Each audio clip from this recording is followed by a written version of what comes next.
Wala, sir. Wala mangutan na. So again, i-mute sa palihog. Usa na sa trabaho ni domain controller ang pag-authenticate kung sakto ba ang username o password. Ang ikaduha niyang trabaho, guys, tiyan na mo. So nag-mention man ko, no? Nag-mention man ko ganiha. Open ang notepad. Nag-mention ko ganiha nga natay 5 ka user, di ba? User 1, user 2, user 3, user 4, user 5, di ba? So, sa kuan guys, sa kanang sa domain environment, ibutang na lang opisina, company, mga call centers ba. Kani silang mga user, lailahi ni sila og policy. Ingon mo lo, dagana ng mga terms, diri unsa man sir, policy na sad. So, para masabtan yun, lahi-lahi ni sila og mga pwede mabuhat sa computer. Possible si user 1.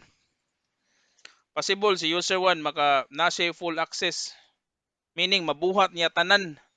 Maka-install siya program, maka-open sa Google Chrome, maka-open sa YouTube, maka-open Facebook, maka makakuan siya, like maka-open og MS Paint, maka-open sa Microsoft Excel. Ana, mo na nasa full access. Kani si user to maka-open sa Google Chrome pero di sa ka-open mga social media. Ana ba? Okay? Ka-open sa Google Chrome pero di sa ka-open sa social media. Ang iyahan lang yun is puro work related na nga website. Kanang pantrabaho lang yun. Ining mo try sa ka-open facebook.com na error nga to nga this website is being blocked by your administrator. Okay? So ibutang ta lang si user 2, 3 ug 4 kay pareha sila og policy. Same kana minimal siya, minimal user. Na di ba na pareha-pareha. Silang tulo pareha, minimal na sila, mga basic lang mahimo sa computer ba. Si user 5 average na siya. Makakuan siya, maka-view siya Facebook, YouTube pero dili pud siya full access. Average lang ba? Pangutana guys. Question. None so far. None so far. So again, kaning 5 ka user naa sila'y mga policy. Kanang policy kay unsa ang imong mabuhat sa computer, unsa pod ang imong mga dili mabuhat sa computer. Ana. So, balik ta sa ikaduhang trabaho ni domain controller. Balik ta ni user 1. Ay na lang si user 1 kay bundog na kayo siyam to gigamit kina si user 3 na lang. So, si user 3 excited gyud siya dire, lingkod siya ning kompyuter, login siya, type siya user 3 sa username, sa password user 3 ra gyapon. Karon gi-bundle to yang information into something what we call access key. Unya padala nga to sa ato ang domain controller. Gi-check sa domain controller. Uy, sakto man ang password. So iyang unsa man, sakto man ang password. Unsa niya si user 3? Yan pasodlon, sir. Pasudlon. After ana guys, iya sang tanawon sa database kung unsa ang mga policy ni user 3. Yan tanawon Minimal user naman. si user 3 minimal naman so dili siya maka-open og maka-open sa YouTube, maka-open siya og Google Chrome pero di siya maka-open og kanang YouTube, Facebook. YouTube, Facebook, or dili siya ka-open og Excel, di siya ka-open og Microsoft calculator or something nga na ba. Dili siya ka-change sa desktop background. Okay? Kaya kung mo trabaho bitaw og mga company guys, mga dagkong company, di gyud mo ka-change sa desktop background ana. Ang naa sa yung Para desktop sa kwarto lang. Ha? Kalang trabaho sa akong ate, kalang call center. Dili pwede makakuan. Oh, di gina. Facebook. Naka-domain na, naka-domain. Domain na sila tanan. So, mana ikaduhang trabaho ni domain controller. Iyan tanawon kung unsay policy nimo. Then karon kining policy nimo nga minimal na ka, iya sa nang send padong didto unya iya nang i-apply ana ang computer. Iyang i-apply. Iyang i-apply. So kani nga user dili mo effect na to iyang policy. Okay? Pangutan na. Okay. So mo ni atong kuan sundon para maka-create ang user. So ang title kay create user account in Windows Server 2008 R2. Again, kung mag-create gani kag user guys, kung naka-work group ang ato ang computer, are ka sa individual nga computer mag-create no, linked ka adto ka mag-create kag user. Kapoy gina labi na mag-create kag user 20 ka buok, are ka lingkod. But sa server ra ka adto ka mag-configure. Ya, mo ni. So, daray. Create user account on Windows Server 2008 R2. First is to log on to domain controller. So, how do you open domain controller? First, open Active Directory users and computers. Okay?